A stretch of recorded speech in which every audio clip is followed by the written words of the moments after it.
So we have seen how to test the application with multiple sets of data without using parameterization. Now, in this video, we're using parameterization. So let's try using QTP parameterization. So there are different ways of doing parameterization in QTP. For now, we'll start with learning the basic way of doing it. The basic way is from the QR view. The keyword view down at the bottom on the left side, and we have expert view. Expert view is the code view. So right now we're in the expert view. We will explore parameterization in both the expert view later on, but for now let's begin with the basics using the keyword view. It's good to know both. So from keyword view, if we want to use a parameterization, we can basically, as you can see, in keyword view, you have a total different view, and there are no quotes. There is no code, there are no quotes so for making changes, all you see is a user interface. You see some icons and different things. So all of these icons represent your codes, actually. So from the keyword view, as you can see, the systemutil.run, whatever we recorded, we have the same thing in keyword view. In expert view, we have it in code format, and in keyword view, we have those in icon format, is a good way to say icon format, or a better user interface. So as you can see, let me double click on this.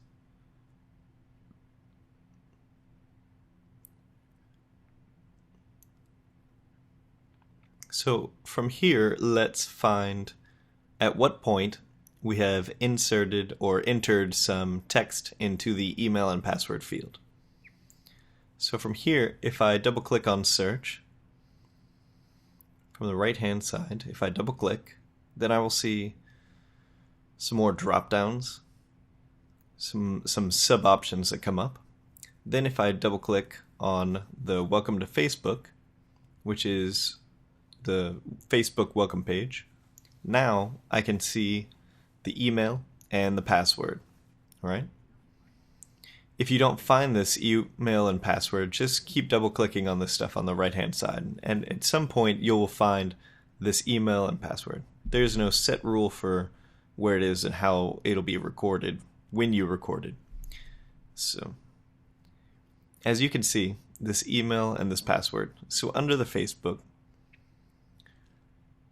so we learned that by reading our code, we learned that now we are learning how to read our script from the keyword view in QTP, which is actually the basic view of QTP, keyword view. So you can see the email, the password, and as you can see, the value. You can see the email value is part1@yahoo.com. Password is 123456. So these are the only two input data that we are using. Parameterization is all about parameterizing this input data. So to be able to do that, we can basically click on the value of email, and on the right hand side you will see this configure the value option. So you can see this sign in here, this hash sign within this button. If you click on that, you'll have two options, constant and parameter. Constant and parameter. Right now it is constant because we are using one set of value, part1@yahoo.com. So this is the value for the application, right? So let's click on parameter and click on OK.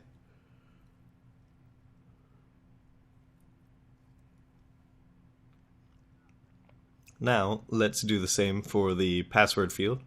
Click on the hash sign, click on parameter, and when I click on parameter, as you can see, it is showing that the data table is this is the name of the table, or this is the name of the column of the table. So this is where QTP will store my input data. So I'll show you exactly what I'm trying to do, what I'm trying to say. So click on OK, just like you did for the email. Now, on the value section, we have data table for both email and password. So now it doesn't say constant, it says data table. And as you can see on the bottom, QTP, well, if you click on View and you click on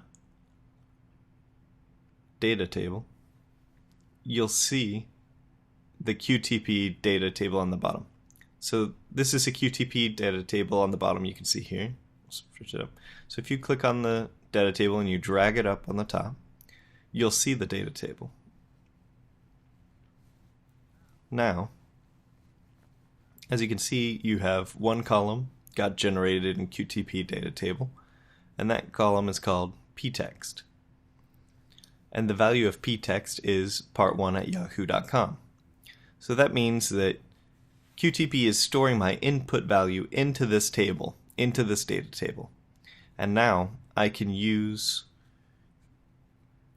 as many different values as I can add into this data table. So I can add as many as I want in order to use multiple sets of data to test a certain functionality of an application. So as you can see, on the right-hand side, if you want a better explanation, on the right-hand side you will see the value of email is enter the value of ptext data table column. So it's telling you that whatever value that you enter into this column for ptext column, whatever value you enter here in this row, in all of these rows, it will read those values and it will put those values in email. And the same thing for password. So we could see that we have the same column, the same QTP database for both password and email. So whatever password we use, it'll use the same for email and password. So let's change this so that for email, again, click on this hash sign, and let's name this value so that we can recognize. Let's name it as email, or parameterize email. Let's click on OK. So as you can see, it just created another column called parameterized email. And now let's do the same thing for password. So click on the hash sign and on the parameter. Instead of saying yes, and instead of saying OK on it, let's change it to, or rename the column name to